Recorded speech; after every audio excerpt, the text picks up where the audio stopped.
If you pay attention, a lot of things around us in our daily life can be used for jewelry making. In this video, I am going to show you 7 of these things, which are normally overlooked, and most of them are about to go to the bin.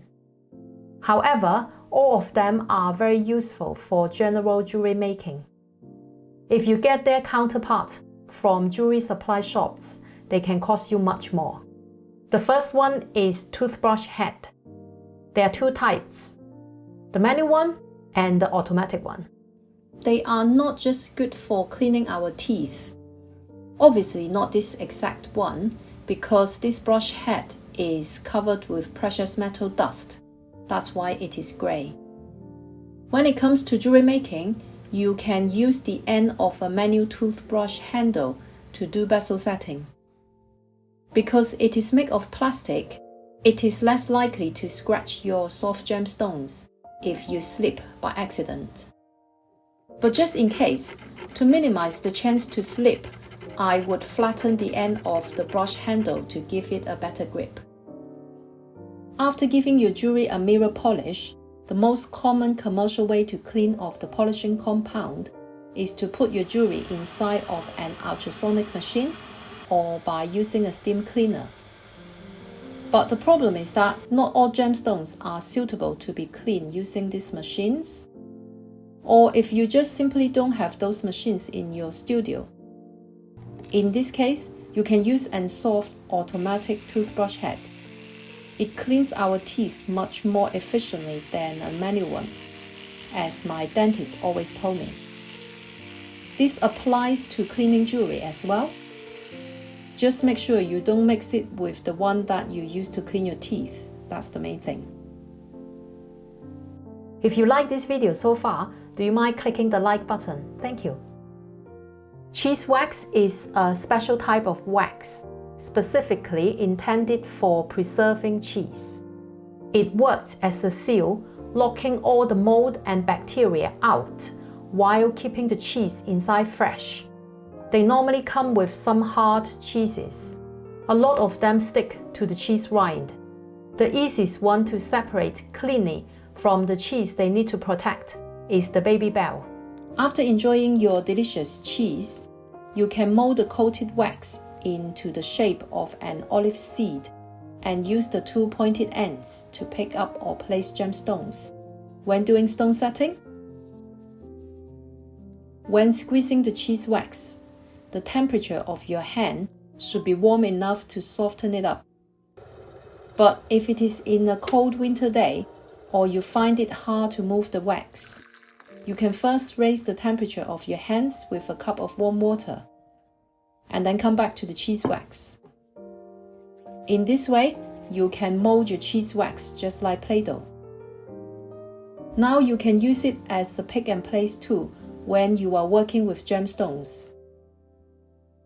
The wax on this particular cheese is enough for making 2 of these wax tools. If you find your cheese wax too sticky, coat it with some dust, which I always have a lot around. In case you want to get a pre-made one in the shop, the one I have here costs 10 to 20 US. It depends on where you get it from. Also, the wax part of this one is much smaller and only has one side to pick up the stones. In contrast, the one I make with my cheese wax is double-ended.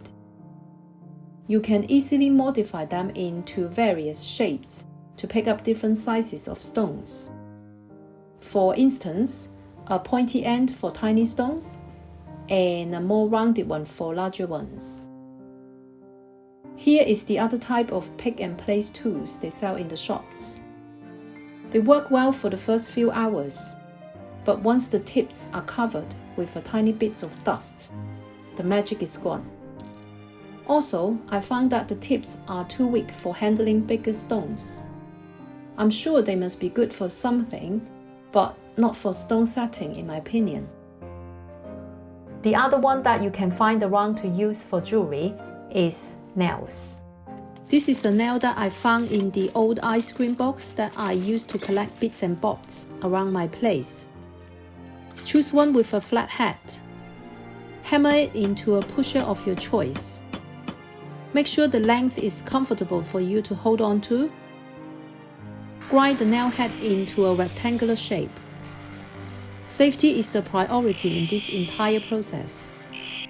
I'm wearing a pair of goggles when doing this. Make sure not to touch the nail as well, because it is boiling hot. Give this end a slight groove, so it will get a better grip onto the prong when you push, and then you can use it as a prong pusher. If you want to buy a pre-made one like this, it depends on the make. It can cost between $5 to $30 US. I have a small hand and find them normally too big or too long for me. These small eyebrow tweezers are very handy when we travel around. But do you know that you can use them to pick up tiny gemstones when you do stone setting, especially when the stone is less than 1.2 mm? All you need to do is to make sure the tip meets up nicely. For these travel tweezers, the main difference between an expensive pair and one that costs less is how their tips meet. I have a video showing how to modify them if they don't. It literally takes a few seconds only to correct them. The link is in the description below. Q-tips are very useful for removing makeups and cleaning keyboards, but they are also very useful for cleaning jewelry as well. The dome shape is especially good for cleaning those hard to get into corners and gaps. It grips onto polishing compounds quite well also. When you order Chinese, Japanese, and Korean takeaway, most of the time it comes with a pair of chopsticks. They are normally made of bamboo and wood, designed for single use. But actually, after enjoying the food with your chopsticks, use dishwashing liquid to give them a very good wash, and then you can use them around your studio. You can use them like tweezers for picking up jewelry from your pickle, chemical, or any liquid that you don't want to touch with your bare hands. All you need to do is to learn how to use them, and I have a video giving step-by-step instructions of how to handle a pair of chopsticks if you want to learn. The link is in the description below. Other metal or plastic tweezers are not as robust as bamboo or wooden chopsticks. They are either expensive or break easily as they age. These are known as wine corks, but they also come with some fizzy drinks as well. Mine came with my favorite fizzy apple juice.